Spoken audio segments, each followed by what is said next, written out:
পাঠ গ্রহণের জন্য এসেছেন। একটু জোরে এগিয়ে চলুন। আমরা আগে প্রচার করতে করতে যাবো।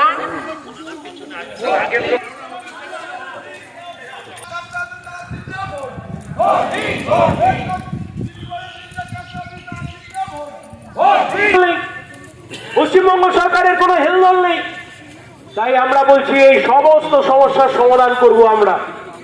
বাংলাকে বাঁচানোর ব্যবস্থা করব আমরা, বাংলা সম্মানবোধকে ফেরানোর ব্যবস্থা করব আমরা। তৃণমূলের নেতা চুরি করে বিজেপিতে গেছে, সে আজকে আরো বড় নেতা হয়েছে। এই বাংলার বুকে একের পর এক চুরি হয়েছে, দুর্নীতি হয়েছে। মুখ্যমন্ত্রী গিয়ে ইডির কাছ থেকে ফাইল নিয়ে চলে এসছে, তাও মুখ্যমন্ত্রীকে ইডি সিবিআই আজ অব্দি ছুঁড়েও দেখেনি। তার কারণ আমরা জানি তৃণমূল আর বিজেপির মধ্যে যে গোপন আঘাত আছে, যাতে দিল্লি আর কেন্দ্রের সরকার আর রাজ্যের সরকার নিজেদের সাথে বোঝাপড়া করে চালাতে চায়, কিন্তু মানুষের সমস্যার সমাধান করতে চায় না। আর সেই জন্যই লাল ঝান্ডা ছাড়া এই লড়াইতে বিকল্প কেউ নেই। তাই আপনাদেরকে আহ্বান, আগামী বিধানসভা নির্বাচনে কাস্তে আতুরি তারা চিহ্নে আমাকে ভোট দিন।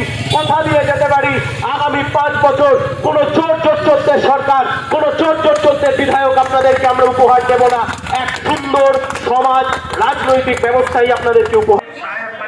আপনারা বিপুল ভোটে জয়যুক্ত করুন, এই আহ্বান আপনাদের কাছে। মানুষের কাছে উপস্থিত হয়েছে, ফেসবুকে উপস্থিত হয়েছে।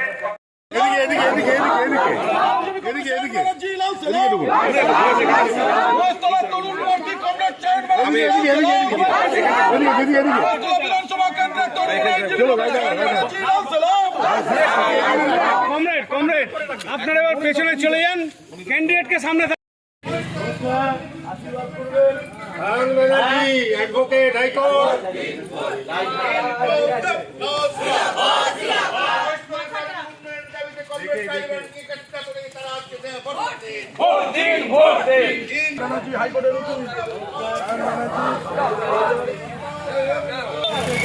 আসন্ন বিধানসভা নির্বাচনে মহেশতলায় বামপন মনোনীত সিপিআই প্রার্থী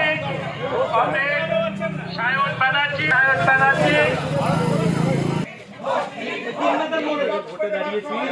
3 মাথার মোড় আছে সামনে, বিশিষ্ট তরুণ আইনজীবী বামপন মনোনীত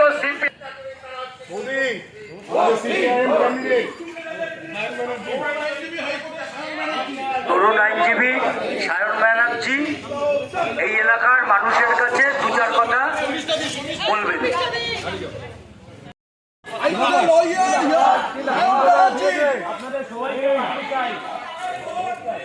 লেফট ক্যান্ডিডেট